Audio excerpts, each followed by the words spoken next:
अस्सलाम वालेकुम students, it's me Mohammad Suhaib Ahmed. Students, last lecture में हमने एक्सरसाइज 1.4 स्टार्ट की थी। उसका हमने क्वेश्चन नंबर 1 डिस्कस किया था और क्वेश्चन नंबर 2 का फर्स्ट पार्ट डिस्कस किया था। आज हम क्वेश्चन नंबर 2 का सेकंड पार्ट डिस्कस करेंगे। जैसे कि बेटा मैंने आपको कल भी बताया था कि हम जब भी कंटिन्यूटी फाइंड करते हैं तो हम क्या चेक करते हैं, फंक्शंस के ऑपरेशन अप्लाई करते हैं। 3 हमें लिमिट्स अप्लाई करनी होती है। कौन कौन सी? One side limit, left hand limit और राइट हैंड लिमिट। अगर तीनों का आंसर सेम आता था तो हम क्या कह देते थे, फंक्शन कंटिन्यूस है। और अगर तीनों में से किसी एक का आंसर भी डिफरेंट आता था तो हम क्या कहते थे, फंक्शन डिसकंटिन्यूस है। तो चलिए बेटा पार्ट नंबर 2 पे चलते हैं। पार्ट नंबर 2 में बेटा अगर आप तीन इक्वेशंस को देखो तो तीनों इक्वेशंस देख के ही हमें पता चल जाना चाहिए किस पे आपने वन साइड लिमिट अप्लाई करनी है, मतलब सिंपल लिमिट अप्लाई करनी है, किस पे आपने लेफ्ट हैंड लिमिट अप्लाई करनी है और किस पे राइट हैंड अप्लाई करनी है। तो लेफ्ट हैंड किस पे अप्लाई करते थे हम आपको मैंने कल भी बताया था। लेफ्ट हैंड अप्लाई करने के लिए लेस देन वाली वैल्यू, राइट हैंड लिमिट के लिए ग्रेटर देन वाली वैल्यू और इक्वलिटी वाली वैल्यू सिंपल लिमिट या वन साइड लिमिट। चलिए स्टूडेंट वन साइड लिमिट से स्टार्ट करते हैं। One side limit student one side limit किस पे लगेगी? मैंने कल भी ये बात का जिक्र किया था कि इक्वलिटी वाली वैल्यू। अब इक्वलिटी की ये भी इक्वेशन है और ये भी इक्वेशन है, हम इनमें से किसी पे भी अप्लाई कर सकते हैं। इस पर कोई भी हमारे पास कोई रिस्ट्रिक्शन नहीं है। फर्स्ट पे कर लेंगे, सेकंड पे कर ले, आपकी अपनी मर्जी। तो स्टूडेंट सेकंड पे हम कर लेते हैं। वन साइड लिमिट को लिखने का तरीका, limit x approaches to c f of x. अब सी की जगह पे क्या आना है, हम जानते हैं सी की जगह पे 1 आएगा। लिमिट एक्स अप्रोचेस टू 1 और एफ ऑफ एक्स की जगह पे 4। आंसर स्टूडेंट इसका क्या आ जाएगा, 4। या 4 के अंदर कोई वेरिएबल तो है नहीं। वन साइड लिमिट के बाद लेफ्ट हैंड लिमिट, और इधर आप अगर आप गौर करें तो इधर हमारी फर्स्ट कंडीशन भी सेटिस्फाई हो जाती है। ये मैंने बताया था ना कि आपका फंक्शन डिफाइंड होना चाहिए, उसका आंसर 0 इन्फिनिट में नहीं आना चाहिए। तो स्टूडेंट्स लेफ्ट हैंड लिमिट को लिखने का तरीका, limit x approaches to c negative f of x. अब c negative f of x आया तो इसके लिए हमें क्या करना पड़ेगा, हमें कौन सी वैल्यू पुट करनी पड़नी है, लेस देन वाली value, 3x minus 1। Limit x approaches to 1 और एफ ऑफ एक्स की जगह पे 3x माइनस 1। स्टूडेंट अगर हम इसमें वैल्यूज पुट करें, 3 into 1 minus 1, 3 minus 1। Student answer क्या आया इसका, 2। ये हमारी कौन सी होगी, लेफ्ट हैंड। अब हमने फाइंड करनी है right hand limit. Right hand limit, अब राइट हैंड लिमिट किस पे लगनी है, ज़ाहिर बात है जो ग्रेटर देन वाली वैल्यू है, limit x approaches to c positive f of x. तो और देखें जरा राइट हैंड वाली वैल्यू क्या है, 2x। So limit x approaches to 2 into 2x, sorry x approaches to 1। इसमें अगर हम वैल्यू पुट करें तो आंसर क्या आता है, 2, क्योंकि 2 मल्टीप्लाई 1 क्या होगा, 2। अब इधर एक कंडीशन तो सेटिस्फाई होगी students, as left hand limit is equal to right hand limit. So limit exist. Student ये वाली लिमिट, ये वाली कंडीशन तो सेटिस्फाई होगी। कंडीशन 1 सेटिस्फाई है कि फंक्शन आपका डिफाइन है। कंडीशन 2 सेटिस्फाई है कि लेफ्ट हैंड साइड और right hand side, left hand limit और राइट हैंड लिमिट की वैल्यूज सेम है। अब कंडीशन 3 भी होनी चाहिए ना। उसमें क्या था कि जो लिमिट एग्जिस्ट कर रही है वो और आपकी डिफाइन लिमिट, ये वाली वन साइड लिमिट, इसकी वैल्यूज भी सेम होनी चाहिए। तो हम देख रहे हैं इनका आंसर 2 है लेकिन इसका आंसर क्या है, 4। तो अगर हम बेटा लिख सकते हैं as f of c does not is equal to limit x approaches to c f of x. So जब ये कंडीशन सेटिस्फाई नहीं है तो फंक्शन क्या होगा, डिसकंटिन्यूस एट सी। सारी बात है जब ये कंडीशन स्टूडेंट सेटिस्फाई नहीं कर रहे तो इसका मतलब फंक्शन क्या हो गया, डिसकंटिन्यूस हो गया। और यही डिसकंटिन्यूस फंक्शन की है कि अगर तीनों लिमिट सेटिस्फाई है तो कंटिन्यूस, और अगर तीनों में से कोई एक लिमिट भी सेटिस्फाई नहीं कर रही तो डिसकंटिन्यूस। स्टूडेंट ये था पार्ट नंबर 2, इसको नोट डाउन करें, फिर हम इंशाल्लाह पार्ट नंबर 3 पे मूव ऑन करें। फिर students part number 3, students part number 3 बहुत ज़्यादा इंपॉर्टेंट क्वेश्चन है। इस पर आप उसको आपने बड़े ध्यान से समझना कि बोर्ड में 2 तरीकों से पूछा जाता है। बेटा अगर आप क्वेश्चन पे गौर करें तो लिखा हुआ है discuss continuity at x is equal to 2 and x is equal to -2। बेटा बहुत दफ़ा ये क्वेश्चन आ चुका है, वो कभी सिर्फ एक्स इज इक्वल टू 2 के ऊपर पूछ लेते हैं, कभी वो सिर्फ x इक्वल टू -2 के ऊपर पूछ लेता है और कभी वो दोनों के ऊपर पूछता है। ये उस पर डिपेंड करता है कि आपको किस पे कंटिन्यूटी आपको डिस्कस करने का कह रहा है। आपको इक्वेशन पूरी ही है कि तीनों इक्वेशन, अगर आप इनमें भी गौर करें तो इसमें भी थोड़ी सी चेंजिंग है।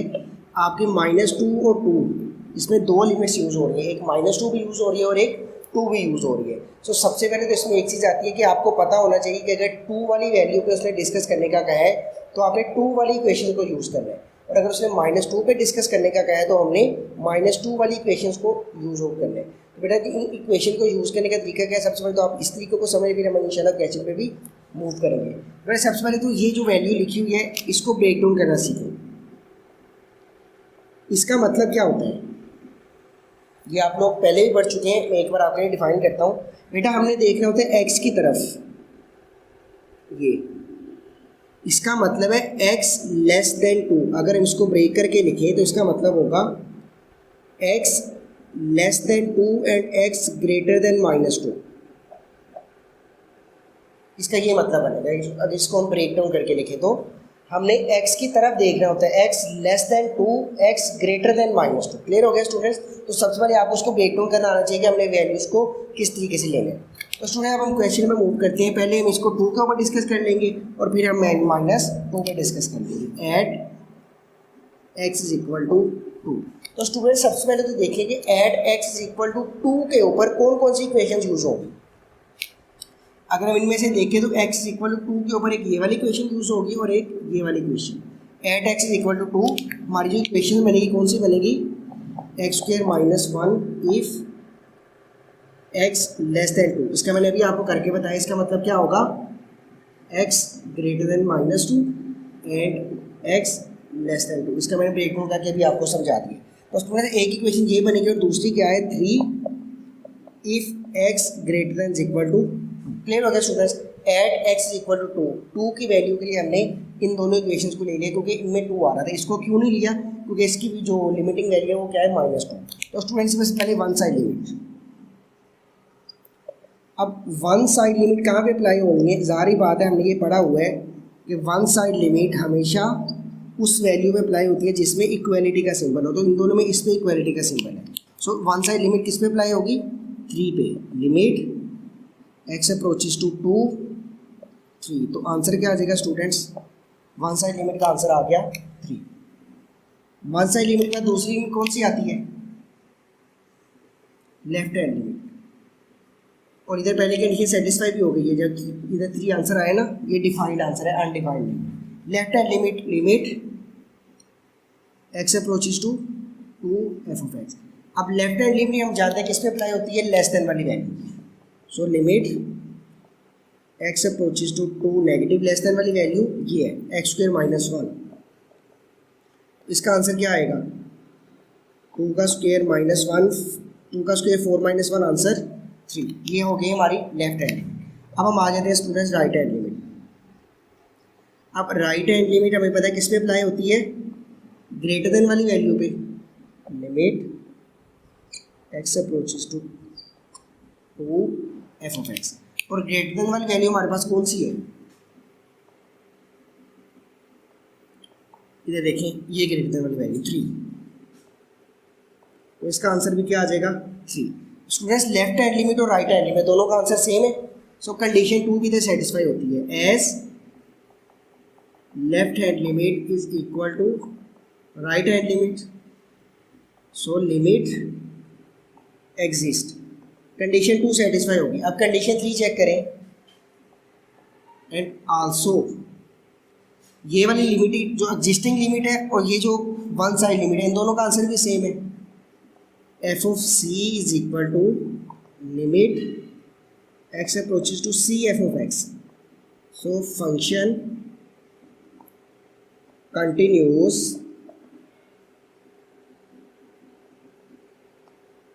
Eight x is equal to 2। Students ये हमने x इज इक्वल टू 2 के ऊपर डिस्कस किया है और x इज इक्वल टू 2 के ऊपर फंक्शन आपका क्या है, कंटिन्यूस है। स्टूडेंट्स को नोट डाउन करें, फिर इसका हम x इक्वल टू -2 के ऊपर भी डिस्कस कर लेते हैं।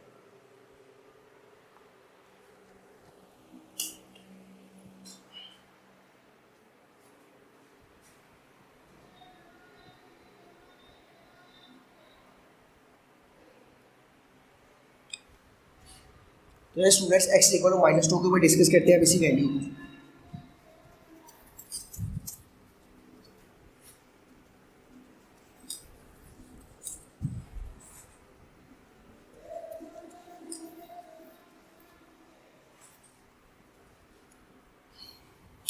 Eight x is equal to -2। तो सबसे पहले हम क्या करेंगे, -2 वाली इक्वेशंस को लिखेंगे। तो -2 वाली एक इक्वेशन ये बनेगी 3x if x less than equal to -2। दूसरी अगेन यही बनेगी, लेकिन इस केस में x ग्रेटर देन -2 हो जाएगा। X square -1 if x greater then -2। Clear होगा स्टूडेंट्स? चलिए वन साइड लिमिट, और वन साइड लिमिट कहाँ पे अप्लाई होगी? ज़ाहिर बात है इक्वलिटी वाली वैल्यू पे। So limit x approach to c f of x, इस पे वैल्यूज अप्लाई करें। Limit x approach to c की वैल्यू -2 और f ऑफ x का कौन सा फंक्शन यूज होगा? इक्वलिटी वाला 3x। वैल्यूज पुट करें तो आंसर आएगा 3 इंटू -2, आंसर आएगा -6। अब -6 भी डिफाइंड आंसर है, सो कंडीशन 1 सेटिस्फाई हो गई। कंडीशन 2 के लिए लेफ्ट हैंड लिमिट और राइट हैंड लिमिट। पहले हम ले लेते हैं left hand limit. Left hand limit में पहले तो इसको जाहिर करने का तरीका देख लेते हैं। x approach to c negative f of x। अब बेटा वैल्यू क्या पुट होगी? जाहिर बात है c की जगह पे तो आएगा -2 और f ऑफ x की जगह पे लेस देन वाली वैल्यू ये again 3x।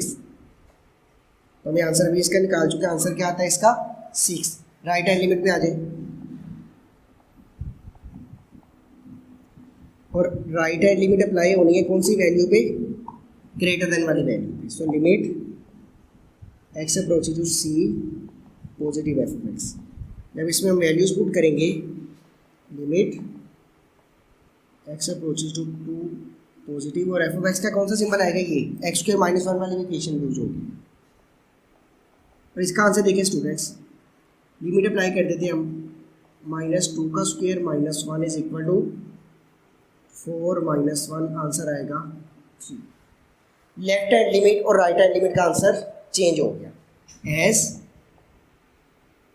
Left hand limit does not is equal to right hand limit. So limit not exist. जाहिर बात है कंडीशन 2 क्या हो गई? सेटिस्फाइड नहीं हुई। It's mean function discontinuous at x is equal to -2। तो स्टूडेंट ये था पार्ट नंबर 3 क्वेश्चन नंबर 2 का। बहुत इंपॉर्टेंट क्वेश्चन है स्टूडेंट्स को, इसको लाजमी बेटा प्रैक्टिस कीजिएगा ताकि आपको इसकी अच्छी तरीके से समझ आए। इसको नोट डाउन करें, फिर हम इंशाल्लाह पार्ट क्वेश्चन नंबर 3 पे मूव ऑन करते हैं। तो स्टूडेंट क्वेश्चन नंबर 4 डिस्कस करते हैं। क्वेश्चन नंबर 4 में उसने एक स्टेटमेंट दी हुई है। वो कह रहा है कि एक फंक्शन आपको गिवन है, आपने c की वैल्यू फाइंड करनी है जबकि लिमिट एग्जिस्ट कर रही है। अब लिमिट एग्जिस्ट करने का मतलब स्टूडेंट आपको बड़ी अच्छी तरीके से समझ आ गई होगी कि लिमिट एग्जिस्ट करने का मतलब क्या होता है कि लेफ्ट हैंड लिमिट और राइट हैंड लिमिट दोनों की क्या है? सेम है। लिमिट एग्जिस्ट करने का ये मतलब होता है। मतलब इस क्वेश्चन में वो कह रहा है c की वैल्यू फाइंड करो जबकि लिमिट एग्जिस्ट कर रही है, मतलब लेफ्ट हैंड लिमिट और राइट हैंड लिमिट सेम है। जस्ट पहले हम लेफ्ट हैंड और राइट हैंड लिमिट को फाइंड करते हैं।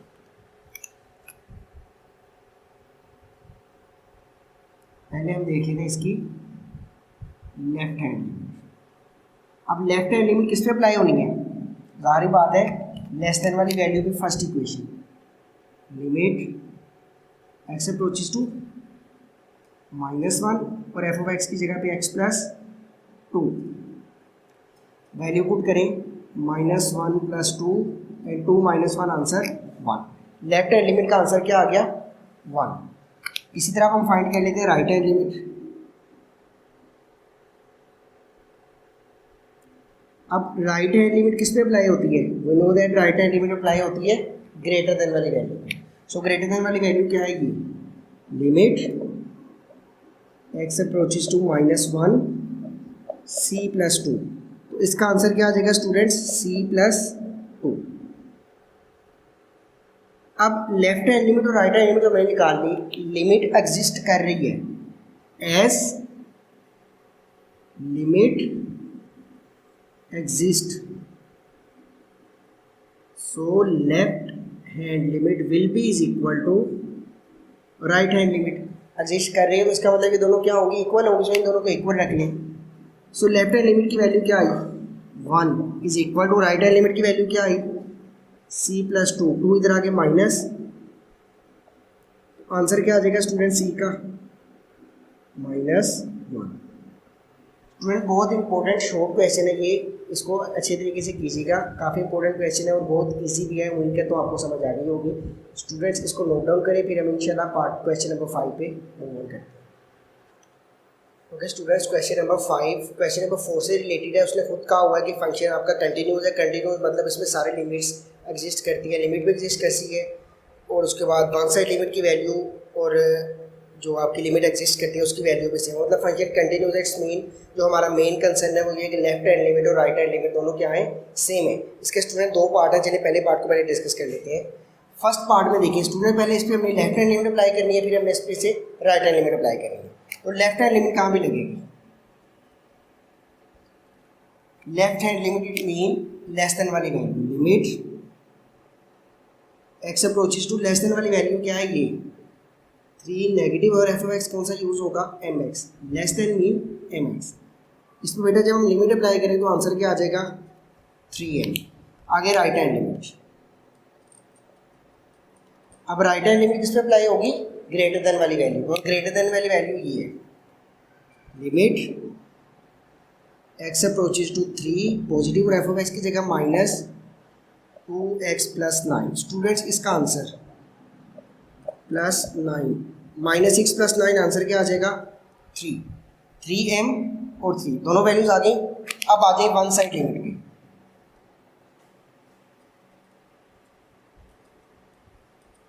अब वन साइड लिमिट किस पे अप्लाई होनी है, we know that one side limit apply होगी सिंपल वैल्यू पे। इधर स्टूडेंट लिमिट एग्जिस्ट कर रही है, आपकी अपनी मर्जी, आप वन साइड लिमिट पहले फाइंड कर लो, लेफ्ट हैंड फाइंड कर लो, राइट हैंड फाइंड कर लो, आपकी अपनी स्टूडेंट मर्जी होगी। इधर मैंने पहले left hand right hand find कर लिया, मैं वन साइड लिमिट फाइंड कर रहा हूँ। अब वन साइड इक्वालिटी वाली वैल्यू अप्लाई होनी है, और इक्वालिटी वाली वैल्यू कौन सी है, n वाली equation, limit x approaches to 3 और एफ ऑफ एक्स की जगह पे n, एंड स्टूडेंट्स इसका आंसर क्या आ जाएगा n, क्योंकि इसमें कोई x की वैल्यू नहीं है। अब इधर देखिए वो कह रहा है फंक्शन कंटिन्यूस। कंटिन्यूस का मतलब है one side limit, left hand limit और राइट हैंड लिमिट तीनों की वैल्यूज सेम है। अगर मैं सिंपल वर्ड्स में बताऊं तो तीनों की वैल्यूज क्या है, सेम। तो हम क्या करेंगे, एक बार वन साइड लिमिट को किसके इक्वल रख लेते हैं, राइट हैंड लिमिट के इक्वल, तो आंसर n का आ जाएगा। इसी तरह एक बार लेफ्ट हैंड लिमिट और राइट हैंड लिमिट को इक्वल रख के हम किसका आंसर निकाल लेंगे, m का। हमारी अपनी मर्जी है, क्योंकि अब हमने mn फाइंड करना है, तीनों के आंसर सेम है। उसने खुद कहा हुआ है कंटिन्यूस है, इट्स मीन हम इनको रख सकते हैं इक्वल, कोई इशू नहीं है हमें। As function continuous it's mean one side limit will be is equal to right hand limit. किसी कोई भी लिमिट किसी के भी इक्वल हो सकती है, और वन साइड लिमिट की वैल्यू क्या है n is equal to right hand limit की वैल्यू क्या है 3। सो एक आंसर आ गया students, n is equal to 3। इसी तरह and left hand limit will be is equal to right hand limit, और जब लेफ्ट हैंड लिमिट और राइट हैंड लिमिट इक्वल है तो इसमें लेफ्ट हैंड लिमिट की value 3m and this will be is equal to 3। तो students इधर से m का आंसर क्या आ जाएगा 1। तो यही दो चीज़ें स्टूडेंट्स हमने फाइंड करनी थी, n की वैल्यू 3 और m की वैल्यू 1। तो स्टूडेंट इसके पार्ट नंबर 2 पे मूव ऑन करते हैं। उसमें भी देखें कंडीशन ये है कि फंक्शन कंटिन्यूस है, तो सबसे पहले हम इसकी left hand limit, right hand limit और वन साइड लिमिट फाइंड कर लेते हैं। One side limit, one side limit किस पे अप्लाई होनी है स्टूडेंट्स, इक्वालिटी वाली वैल्यू पे। इक्वालिटी की इक्वेशन है x², limit x approaches to 3x², और इसका आंसर आ जाएगा 3 का स्क्वायर 9। अब आ जाए लेफ्ट हैंड लिमिट पे। लेफ्ट हैंड लिमिट अप्लाई होनी है लेस देन वाली वैल्यू पे, less than mean mx, limit x approaches to 3 और mx जब वैल्यू पुट करेंगे तो आंसर क्या आएगा 3m। इसी तरह आ जाए राइट हैंड लिमिट पे। अब राइट हैंड लिमिट अप्लाई होनी है ग्रेटर देन वाली value, greater than mean x², limit x approaches to 3x square. तो इसका आंसर स्टूडेंट्स क्या आ जाएगा 9। अब देखिए इसमें हमारे पास सिर्फ एक वेरिएबल है m, n का तो वेरिएबल है नहीं, मतलब हमें सिर्फ m की वैल्यू फाइंड करनी है। तो स्टूडेंट वही वाला रूल है, एज फंक्शन कंटिन्यूस, अगर फंक्शन कंटिन्यू है इसमें तीनों की वैल्यू सेम होंगी। तो स्टूडेंट हम एक लेफ्ट हैंड लिमिट और दूसरी ले लेते हैं right hand limit. So left hand limit will be is equal to right hand limit. It's mean 3m का आंसर 9 के इक्वल होगा और m का आंसर क्या आ जाएगा 3। स्टूडेंट ये था हमारा क्वेश्चन नंबर 5। आपका स्टूडेंट्स एक क्वेश्चन रह गए। आज के लिए स्टूडेंट बस हम इतने ही डिस्कस करेंगे। एक क्वेश्चन इंशाल्लाह नेक्स्ट लेक्चर में डिस्कस करेंगे। लास्ट जो क्वेश्चन है वो बहुत ज़्यादा इंपॉर्टेंट है लॉन्ग क्वेश्चन के लिए। आज के लिए स्टूडेंट बस इतना ही। उम्मीद करता हूँ आपको समझ आई होगी। ज़िंदगी रही तो नेक्स्ट लेक्चर में इंशाल्लाह अगली मुलाकात होगी। तब तक के लिए अपना बहुत सा ख्याल रखिएगा। अल्लाह हाफ़िज़।